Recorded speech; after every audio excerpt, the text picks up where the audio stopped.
Bonjour à tous et bienvenue à cette édition 2021 du Printemps des Sciences. Nous sommes un groupe de 7 étudiants de l'École Polytechnique de Bruxelles et nous allons vous présenter notre projet d'année si joliment nommé Les robots à la conquête de l'espace. Alors dans ce projet, on va parler cartographie, mais la cartographie ça a fort évolué depuis la Genèse évidemment, donc on va plus précisément parler de cartographie avec des robots. Alors le fait d'utiliser des robots pour cartographier, ça présente de nombreux avantages. Notamment, il y a la possibilité de cartographier des zones qui sont difficilement accessibles, voilà, par exemple des grottes, voire totalement inaccessibles quand on parle de l'espace. Mais ça permet aussi une automatisation de la tâche, ce qui induit forcément un gain de temps pour nous. Voilà, par des exemples d'utilisation de robots qui cartographient, il y a par exemple les aspirateurs un peu perfectionnés autonomes. Il va vous créer une carte de la maison ou de la pièce dans laquelle il doit aspirer avant de commencer à aspirer.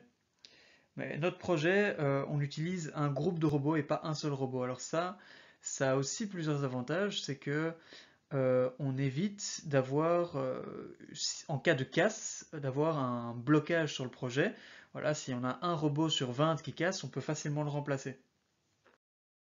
Donc voilà le robot que nous on utilise dans le projet, ça s'appelle un e-puck. C'est tout petit, ça tient dans une main. Et alors l'avantage c'est que c'est pas très cher pour de la robotique, donc on parle quand même de quelques centaines d'euros, mais faut garder en tête que pour un micro-robot qui a toutes ces caractéristiques, c'est pas très très cher. Et donc on va utiliser, vous voyez, toutes sortes de capteurs qu'il a, il a une caméra, il a des capteurs infrarouges, justement nous on va utiliser ces derniers. Il possède 8 capteurs infrarouges et c'est de ça dont on va se servir pour cartographier. Alors dans ce projet, nous on a travaillé exclusivement en simulation. Donc la simulation c'est génial, ça nous permet de pas nous soucier des problèmes liés au matériel, liés au prototype, mais tout ce qu'on a codé pour la cartographie en simulation fonctionnera en réalité si on le met sur des vrais robots. Et alors un deuxième avantage génial avec la simulation, c'est qu'on peut créer nos arènes très facilement pour tester. Donc voilà, là par exemple vous pouvez voir une arène carrée avec des cylindres, des cubes. Tous ces obstacles vont devoir être cartographiés, mais on aurait pu mettre des triangles, des pyramides, ou alors une forme d'arène triangulaire. Pour tester sur des angles aigus, on a des possibilités infinies.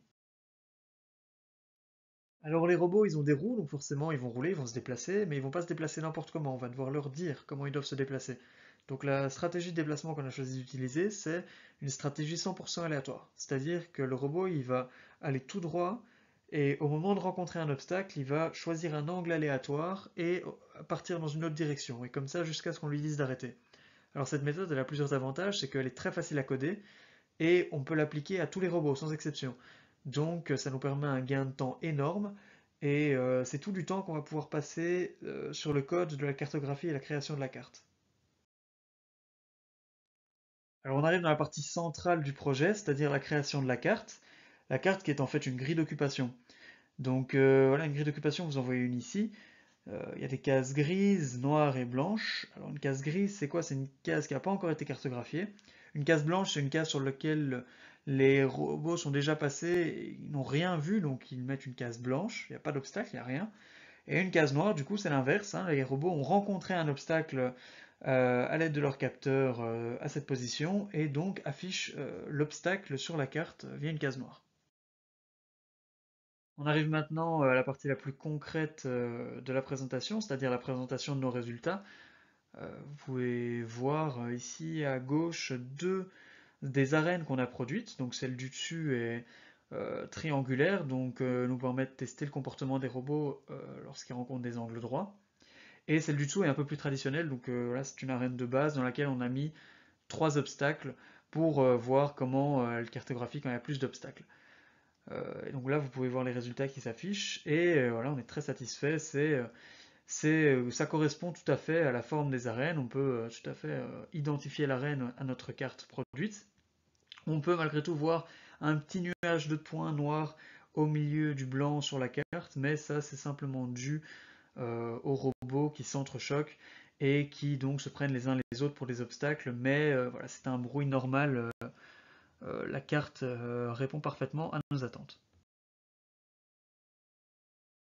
Et voilà pour conclure notre plus beau challenge. C'est la plus grande arène cartographiée par 20 epochs. Vous pouvez voir la carte se réaliser en accéléré. Si la vidéo vous a plu, Je vous invite à regarder l'épisode 2 qui se concentrera beaucoup plus sur les détails, qui rentrera plus en profondeur dans le projet avec des termes techniques et tout ce qui va avec. Voilà, je vous souhaite un très bon printemps des sciences.